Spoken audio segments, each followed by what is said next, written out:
And welcome to Freedom Friday. Ralph here. Got a great show for you. It's going to be a real estate show. You know, I get asked to do real estate videos quite often, and hey, I like to do them. So we're going to just dive right in. So the concept of this video is how to increase the value of your multifamily property, right? So most of us that are in the space, you know, this isn't a secret, but to outsiders, this is kind of like the secret sauce, right? Like how do you really, you know, increase your net worth drastically with real estate? And this is how. Now, you know, we all know that the holy grail in real estate is getting the rents to increase, like increasing your rents over time, right?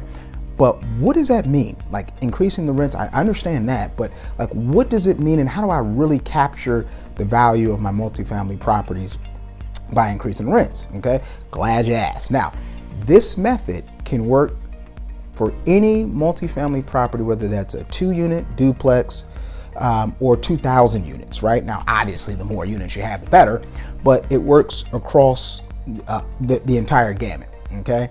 Now, increasing rents, we all know that it hits your bottom line immediately, right? Like you can increase rents today, your expenses are going to remain the same.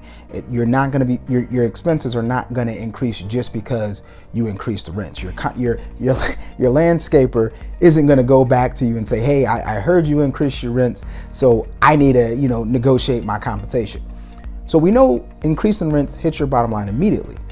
But that's not the secret sauce. The secret sauce is what you do with this newfound increase of rents. So we're gonna walk through a real live example. Okay, we're gonna take a 10 unit just to, you know, have a nice round number.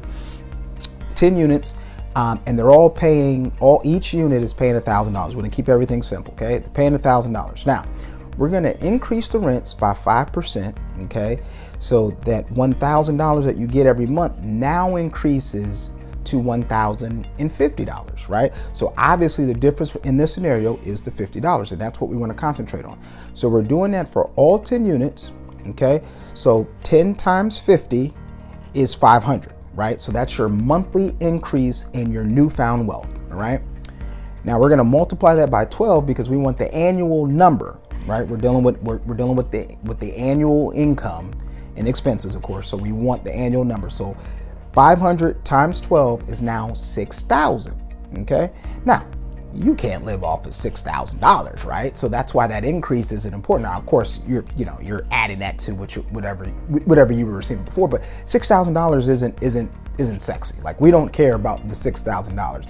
It's what we do with that $6,000 is what we care about. So here's what we're gonna do. So we know we got the $500 monthly. We multiply that by 12, so we got the $6,000 annually, and now we're gonna slap a cap rate on that. Now, I'm not gonna go into depth about cap rates. I've done videos about that before, and I'll do another one shortly, but just to keep it simple for this video, cap rates simply just measures your risk. The more risk that you have to take on with the property, the higher the cap rate you want. The less risk of a property, maybe it's in a better neighborhood, the lower the cap rate. So for this example, we're just gonna use an 8% cap rate because we're gonna say, hey, when we bought this property, we bought it at an 8% cap rate. So we're gonna keep our value for this increase at an 8% cap rate. So we're gonna take that $6,000, we're gonna divide it by the 8% cap rate, and voila, $75,000 is now your new value that you increased on top of the original value. So let's just say for this example, this 10 unit deal cost you $1 million, right?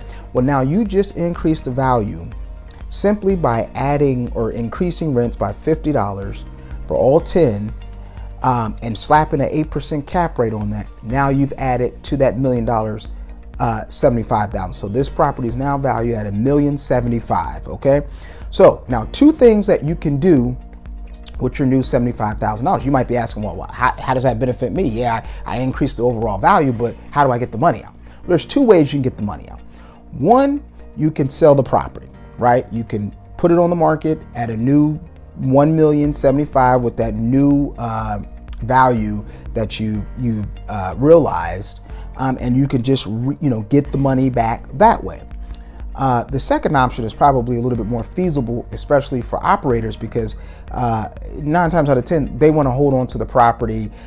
They don't want to go through the 1031 exchange and pay taxes if they don't do the 1031. So they say, you know what, I'm going to hold on to the property. Maybe the property's in a solid neighborhood. Maybe there's a lot of renovations going on, and they're like, hey, I'm going to hold on to this for another 5 years and capture even more upside.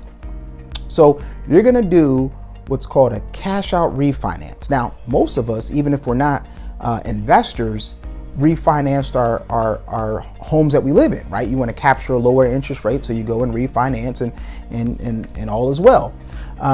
But the same concept applies when you have a multifamily property. It's a cash out refi. Okay, so you're going to go to the bank, and typically you're going to want to stay with your original bank, the one that you did the deal with.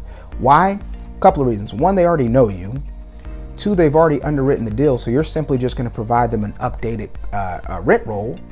And 3, there's probably penalties for paying the loan off early if you use another bank to pay that original loan off. But if you're refinancing with the same bank, usually that goes away. They don't charge you any penalties because you're refinancing the debt with them.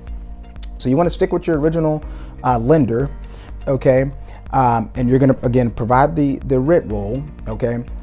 Now, typically, they're going to allow you to take out 80% loan to value of whatever new value that you put on the property. So in this example, the $75,000, we're going to multiply that by 80%, okay? And that cash out, that cash that you could take out now is $60,000. That's 80% of the 75. So if you've taken your $6,000, you've 10x'd it, and now the new value is $60,000. So that 5% increase in rent, which isn't egregious, right? Different areas, you can go all the way from as low as 1% increase in rents year over year, all the way up to 10%, sometimes even higher, depending on the market you're in. Okay. Now, some tenants might say, might be like, Martin, I ain't paying the 5, right? I ain't paying the 5, but that's not egregious. So you want to, of course, check your markets to see, what's the right number. But again, simply raising the rent adds new value to your property. And this is how you increase your net worth to new levels. You like that? This is one of the levers that you pull using real estate. There's several others, but this is a good one. And this is one that some people kind of miss, or they really don't understand how to play that game. But it's all about increasing those rents, not because it affects your cash on cash. It's good to pocket the $6,000, I get it, but you're really after that $75,000, and that's how you really boost things. And again, this is with a 10-unit deal. You slap another 0 on that, you got 100 units, and this thing morphs, inflates drastically. Okay, so hopefully this helped. If you have any questions, feel free to reach out to me. Freedom Friday. Thanks, guys.